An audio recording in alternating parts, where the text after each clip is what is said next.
Hi guys, it's Blackie. Okay, the last video for the old Silver Wolves went really well, over 10,000 views. So thank you very much for that. So I believe that there's a big enough audience for me to do some more talking to the old Silver Wolves about how we're going to get out and be able to camp and etc. And I'd like to answer some of the questions that you guys gave me about the hammock and how, you know, just things about it that I didn't point out. The first one's going to be about rain. Now there's going to be a tarp over this, and we're going to do a video about putting up a tarp and etc. a little bit later on, but right now we're talking about just the hammock. Okay?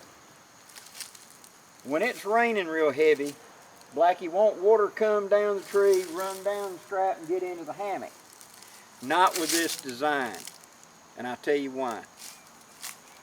Rain coming down is going to hit this strap, and through wicking action that strap is going to want to let it run along the edge of it. But right here, remember, I'm not straight off the tree. I pull it off to the side of the tree so that loop pulls up tight. I mentioned that in my last one. That means that as this water comes up, it's going to hit this knot right here. And since this is coming out of the top, water can't wick onto this line.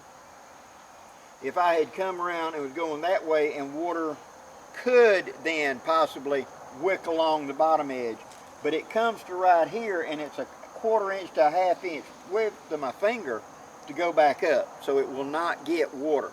But when I lace this together, if I had come through the loop coming down, yes, I could get a little bit of water to run along.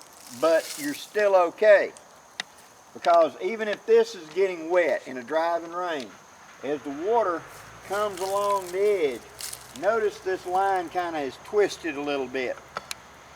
Doesn't matter when I get in it, but even if it's straight like this, water would wick down this edge, and then it gets right here to the buckle. And see what I've done right here? I've taken my excess and wrapped it around the line just loosely. That is going to be a drip edge. Now what that means in English is water can wick along the edge until it reaches an obstruction. When it does, it has to build up to go around the obstruction. The weight becomes too much and it drips rather than getting enough to go past it. See what I'm saying? The bucket gets full and it becomes a drop and falls off rather than wicking on past. By wrapping this cord around right here, anything flowing down that's going to get right here and just drip right here. Even then, if it got past it, this buckle will stop it and it drip there because the way the cord's attached. By now, it's that far up under a tarp. It's not going to get, so you stay dry in your hammock. Water will not wick from the tree to the hammock that way. Now if you've got the old style, like we talked about, that you got into and you pull it tight and you feel like that, where it's just a rope coming from the gathered end of a hammock going straight to the tree, you can get water wicking down. And so what guys would do would be called, put that drip edge. They'd take a piece of cord or whatever, just wrap around some part of that, a piece of string, piece of whatever. Cotton was great because it acted like a wick and would absorb. So any water coming down the line would hit, build up, and drip, and not make it down to their hammock. Okay? Now the next question that somebody asked was, Blackie, how big a hammock? Well, this is the ultralight. Okay, you see how wide this is. This ultralight is meant to be just a quick day hike hammock. It's got the features of my full size, but my full size camping version of this is double this width. I can lay sideways in that one. But this one, again, you hook your thumbs back into it, pull it under your legs, and you sit down, just like this. That line's taking all the weight right there. So the next question was, Blackie, when I get into it, how do I cover up? Do I get in the sleeping bag first and then get into it? That's actually very awkward and not a good idea. How I do it is this. I take my sleeping bag and I drape it over this line. Now I sit down, I turn around, I get in position. I grab my sleeping bag off of the line and I put it up here, and I flip it upside down to me. We will demonstrate this in a future Silver Wolves video when I'm doing my full sets. Just hang with me.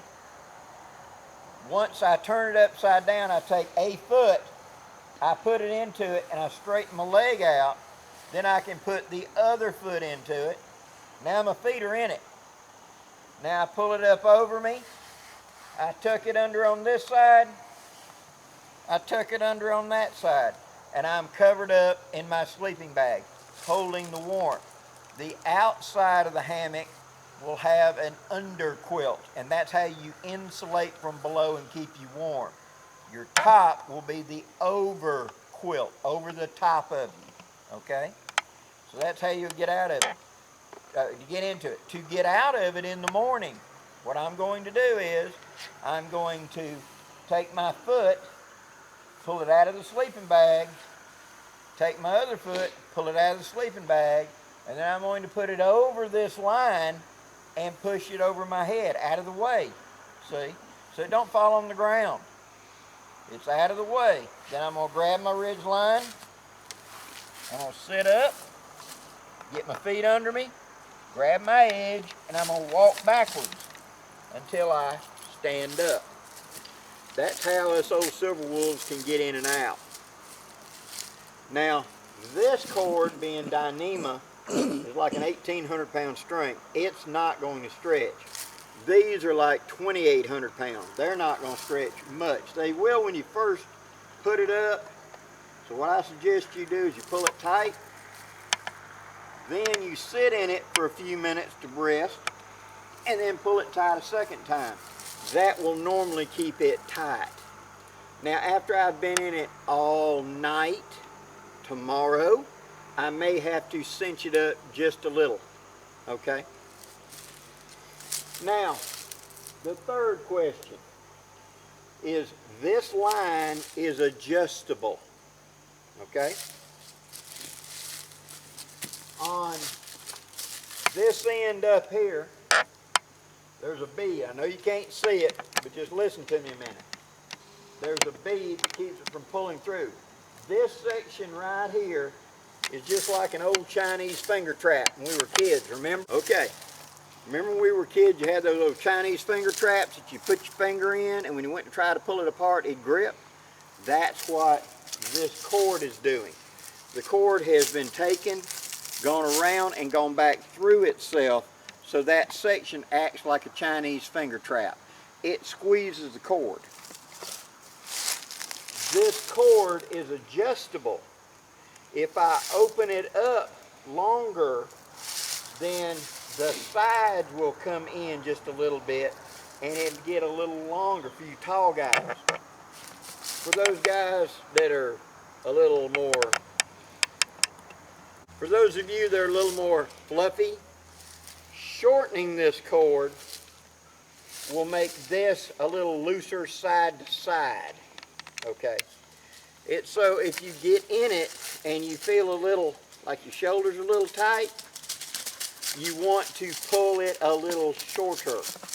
If you get in it and it feels like it's a little too wide on you, usually the only thing you're going to have to adjust it for, hello baby, is because it feels a little too tight.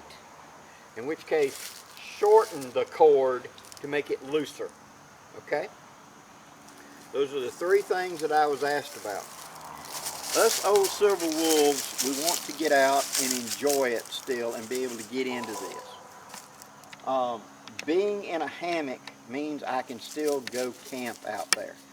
It's very simple, no knots. I'm just passing it through and going through the buckle. Passing it through, going through the buckle. I get into it, back in, sit down. Lean back, bring my legs in. To get out, I grab a hold of the ridge line, I swing my legs out, I sit up, I have my feet on the ground, and I'll walk backwards till I'm standing up. That's how us old silver wolves can get in and out. Put the sleeping bag over the ridge line so that it doesn't fall on the ground. Now if you got a chair beside of you and you'd rather do that, you can do that. Just put it in the chair next to you and get in the hammock and then pull it on top of you. Now in the next video, we're going to talk about underquilt and how to insulate the bottom of this to keep you warm in it. A hammock is very good in the summer because it is cool. When you're laying in it, you have a convection of heat. So it cools and you feel cool in the small of your back, which is a great thing in the summertime whenever you're hot and you're not wanting to lay there and sweat. See? So I actually enjoy it being a little cool underneath me. But an underquilt attaches underneath, and this is a sleeping bag for your hammock that's on the outside of it. We will also bring out the model that's just a little bit bigger than this, and it's got a zip-in mosquito net that's attached so you can't lose it. Hey baby. And so what you're going to be able to do is unzip it, get into it, and then zip it closed. And I'll demonstrate that. There's a lot us old silver wolves can do. We've got the wisdom, we've got the experience. What we need is just a few little modifications to make us comfortable out here. And we can do it. So, with this and a big tarp, and we're going to talk about tarps in an upcoming video. I'm going to demonstrate getting in and out of a sleeping bag in an upcoming video. We're going to demonstrate how to put the underquilt on and adjust it to make it easy. And something that I learned from an old silver wolf that I'll pass on to you, a little insider tip right now. I set my hammock up and I leave it set up. I've got this big plastic barrel that I store it in.